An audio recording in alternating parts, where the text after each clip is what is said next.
you see the observatory from there? That's over the ridge, just past the windmill. You want to live near the station in case you need a quick getaway? Something like that. So you and Steven, I'm sensing there's not a lot of love lost there, huh? That's between him, me, and the cows. You're gonna have to explain that one for me. It's nobody else's business. Look, you seem all right to me. You don't want to worry about that lot in the village. Provided I'm left alone, I'm happy. Steven's the one who likes to be at the center of things. No change there, then. Francis Appleton. You are a bad man. No wonder your sister won't talk to you.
Bloody England. You can't just stop the train, stop people travelling about the place. I don't like it, Frank. I don't like it at all. Well, nobody likes it. No sense sweating cops over it. Folk all wild about it, giving me grief. I didn't stop the bloody trains, did I? And did they give me any warning? No, they bloody didn't. Yesterday, it's all like keep 'em calm, Howard, minor disruptions, and today it's all government edicts and not until further notice, and you'll manage. Half the village has vanished. It's a couple of people. It's hardly half the village. Oh, right now. But you forget, I've seen things. I was in the Falklands. I tell you, I got out the old air raid siren to test it this morning. Air raid siren. What on earth are you going to do with one of those? I found it in the station storeroom. Took it home, stuck it under the bed. Thought it might be worth something one day. Oh, damn it. It's all right. It's just a nosebleed. Here, here's my Yankee. It's clean. Oh, thanks, Frank, thanks. Been getting like a bloody drain all day.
How's your sister, Frank?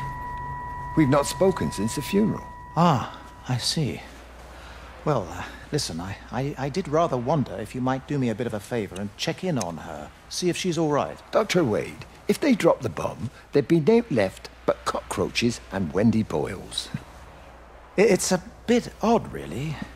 There's an old chap, John Coles, regular visitor at Lakeside, went walkabout sometime last night. Now it appears Mrs. Boughton has done the same. Enid? Well, that'd be clever. They amputated her leg last spring. Yes, that's the thing.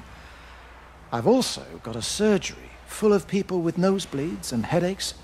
The council are saying influenza, but I've been practicing for 35 years and I'm not convinced. I just wondered if you might pop by and see her. Even if I did, do you really think she'd let me in? Fine.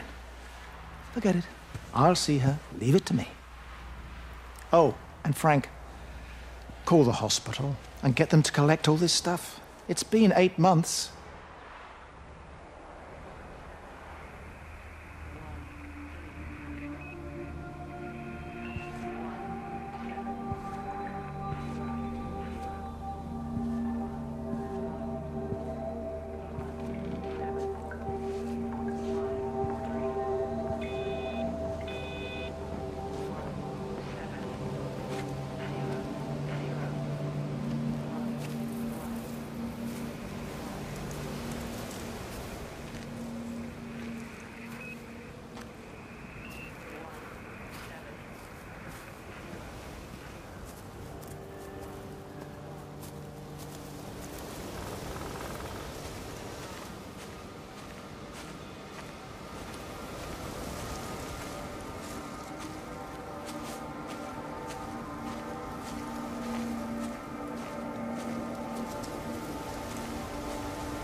I hung up on Stephen. He doesn't understand. Even if he were here to experience it directly, I'm still not sure he would. There has to be a way of consolidating, of offering reciprocal amplification to the signal.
You knew? Wade called me in about 6 weeks after, once he thought I could cope with knowing. Can I ever repay you for what you did? She was a good woman, Frank. The best. You should come back to church. Back to the community. You're missed. I hate him, Father. I can't get down on my knees and pretend otherwise. And I don't understand why you don't hate him too. I try my hardest not to, Frank. Goes against the job description somewhat. Faith is the assurance of things hoped for. The conviction of things not seen. We have to trust him, even when his methods are hidden from view. Maybe see you on Sunday.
5, 1.